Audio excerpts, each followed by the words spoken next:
அன்பின் இரட்சகர் இயேசு கிறிஸ்துவின் நாமத்தில் வாழ்த்துக்கள். பரிசுத்தத்தின் மேல் பரிசுத்தம் அடைந்து முடிவு பரியந்தமும் பரிசுத்தத்திலே நிலை நிற்பதற்கு ஆண்டவராகிய இயேசு கூறுகிற வசனமானது யோவான் 8:29 இயேசு அருமையான ஒரு வார்த்தையை சொல்லுகிறார். என்னை அனுப்பினவர் என்னோட கூட இருக்கிறார்.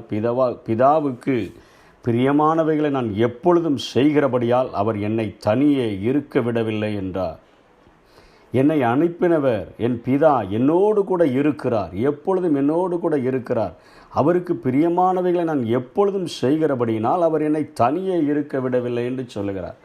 அவர் இந்த பூமியிலே வாழ்ந்த நாட்களிலே கல்வாரி சிலுவையிலே அவர் மரிக்கும் பொழுது மாத்திரம் அவர் சொல்லுகிறார், என் தேவனே என் தேவனே ஏன் என்னை கைவிட்டீர். சங்கீதம் 22:1 தாவீது தரிசனமாக பார்த்து அநேக ஆண்டுகளுக்கு முன்பாக எழுதின அந்த வார்த்தையை என் இயேசு சிலுவையில் நினைவு கூறுகிறார். எதற்காக? உலகத்தினுடைய அத்தனை பாவங்களும் அவர் மேல் சுமத்தப்பட்டதின் நிமித்தமாக பிதா தன்னுடைய முகத்தை மறைத்து கொண்டார்.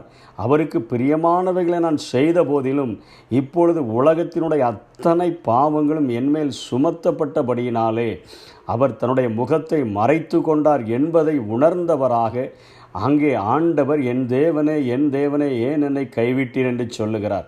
முடிவிலேயும் ஆண்டவர் தன்னுடைய குற்றமில்லாத இரத்தத்தை மனுக்குலத்திற்காக சிந்தி தன்னையே பழுதற்ற பலியாக ஒப்பு கொடுத்து தேவனுக்கு பிரியமுள்ளவராக உயிர்த்தெழுந்தவராக பிதாவினுடைய வலது பார்சத்தில் அமர்ந்திருக்கிறார் என்று சொல்லி நாம் பார்க்கிறோம். இன்றைக்கு இந்த உலக வாழ்க்கையிலே வாழக்கூடிய நமக்கு இப்படிப்பட்ட ஒரு உந்துதல் ஒவ்வொரு நாளும் நமக்கு இருக்க வேண்டும். தேவனுடைய முகம் எனக்கு மறைக்கப்படாத ஒரு வாழ்க்கை வாழுகிறேனா? எசேக்கியேல் 39:24 அவர்களுடைய அசுத்தத்துக்கு தக்கதாகவும் அவர்களுடைய மீறுதல்களுக்கு தக்கதாகவும் நான் அவர்களுக்கு செய்து என் முகத்தை அவர்களுக்கு மறைத்தேன் என்று சொல்லுகிறார். அவர்களுடைய அசுத்தத்துக்கு தக்கதாகவும் அவர்களுடைய மீறுதலுக்கு தக்கதாகவும் நான் அவர்களுக்கு செய்து என் முகத்தை அவர்களுக்கு மறைத்தேன். நாம் பாவம் செய்தோம் என்று சொன்னால், அக்கிரமம் செய்தோம் என்று சொன்னால், அசுத்தமான வாழ்க்கை வாழ்ந்தோம் என்று சொன்னால் தேவனுடைய முகத்தை நாம் தரிசிக்க முடியாது. ஏசாயா கூட சொல்லுகிறார் 51:1-2 இதோ ரட்சிக்க கூடாதபடிக்கு கர்த்தருடைய கை குறுகி போகவும் இல்லை, கேட்கக்கூடாதபடிக்கு அவருடைய செவி மந்தமாகவும் இல்லை. உங்கள் அக்கிரமங்களே உங்களுக்கும் உங்கள் தேவனுக்கும் நடுவாக பிரிவினை உண்டாக்குகிறது. உங்கள் பாவங்களே அவர் உங்களுக்கு செவி கொடாதபடிக்கு அவருடைய முகத்தை உங்களுக்கு மறைக்கிறது என்று சொல்லி இங்கே ஏசாயா தீர்க்கமான ஒரு காரியத்தை சொல்லுகிறதை பார்க்கிறோம். இந்த உலகத்தில் ஆண்டவருடைய முகத்தை ஒவ்வொரு நாளும் தரிசிக்கிற வாழ்க்கையை வாழ்கிறதற்கு நான் தெரிந்து கொண்டேன் என்று சொல்லி தீர்மானித்தோம் என்று சொன்னார். நமக்காக குற்றமில்லாத இரத்தத்தை சிந்தின பழுதற்ற பலியாக தன்னை ஒப்பு கொடுத்த என் ஆண்டவர் வழுவாதபடி நம்மை காக்கவும் அவருடைய மகிமையுள்ள சன்னிதானத்தில் நம்மை மாசற்றவர்களாய் கொண்டு போய் நிறுத்தவும் முடியும். இதை உணர்ந்த மோசே தான் சொல்லுகிறான், ஆண்டவரே ஒவ்வொரு நாளும் நீர் எங்களோடு கூட வரவில்லை என்று சொன்னால் எங்களை இங்கே இருந்து கொண்டு போகாதீரும், நீர் எங்களோடு கூட வாரும் என்று ஜெபிக்கிறதை பார்க்கிறோம். சங்கீதக்காரனும் அநேக இடங்களிலே ஜெபிக்கிறார். சங்கீதம் 27:8 சொல்லுகிறார், என் முகத்தை தேடுங்கள் என்று சொன்னீரே, உமது முகத்தையே தேடுவேன். எதற்காக? உம்முடைய முகம் எனக்கு தென்படவில்லை என்று சொன்னால் என்னுடைய வாழ்க்கையை நான் ஆராய்ந்து பார்க்க வேண்டும். என்னுடைய வாழ்க்கையில் அசுத்தம் இருக்கிறதா, மீறுதல்கள் இருக்கிறதா, தீமையை பார்க்க மாட்டாத சுத்த கண்ணன் என்று ஆபகுக் 1:13 சொல்லுகிறதே. ஆகவே ஆண்டவரே உம்முடைய முகத்தை நானோ நீதியில் உம்முடைய முகத்தை தரிசிக்க முடியுமே, அதை நான் ஒவ்வொரு நாளும் பார்க்க முடிகிறதா? உம்முடைய தயவுள்ள கரம் என் மேல் அமர்ந்திருக்கிறதா? சர்வ வல்லவர் என்னோடு கூட இருக்கிறாரா?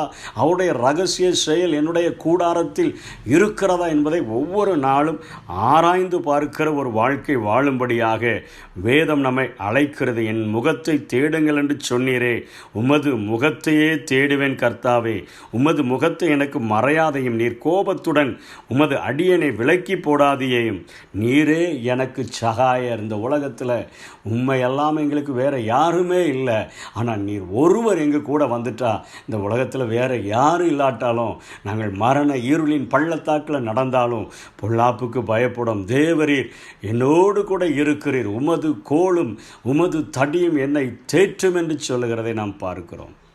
என்னோடு கூட மரண இருளின் பள்ளத்தாக்கில் நடந்தாலும் கூட உம்முடைய முகம் எனக்கு தெரிஞ்சிட்டுன்னு சொன்னால், நீங்கள் என் கூட வருகிறீங்கிறத நான் அறிந்து கொண்டேன்னு சொன்னால், நான் நிச்சயமாக முடிவு பரியந்தமும் நான் வெற்றி பெற முடியும் என்கிற அறிக்கையை இந்த வேத வசனங்களின் மூலமாக நாம் பார்க்கிறோம். முடிவு பரியந்தமும் பரிசுத்தமாய் வாழ்கிறதற்கு நாம் ஒவ்வொரு நாளும் ஆண்டவருடைய முகத்தில் அவரை தேடுகிறவர்களாக, அந்த முக சாயலில் திருப்தி அடைகிறவர்களாக, நான் விழிக்கும் பொழுது உமது சாயலில் திருப்தி ஆகணும், முகத்தை பார்க்கணும், நான் அதில் தான் திருப்தி ஆகணுங்கிற ஒரு வைராக்கியத்தோடு கூட வாழ்ந்தோம் என்று சொன்னால், அசுத்தத்திற்கும் மீறுதல்களுக்கும் பாவங்களுக்கும் அக்கிரமங்களுக்கும் தப்பி இந்த உலகத்தில் பரிசுத்தமான வாழ்க்கை வாழ முடியும்.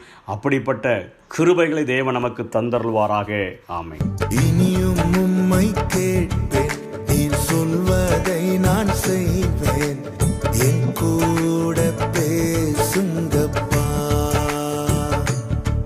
பேசாம மட்டும் இருக்காதீங்கப்பா. இனியும் உம்மை கேட்பேன், நீர் சொல்வதை நான் செய்வேன், என் கூட பேசுங்க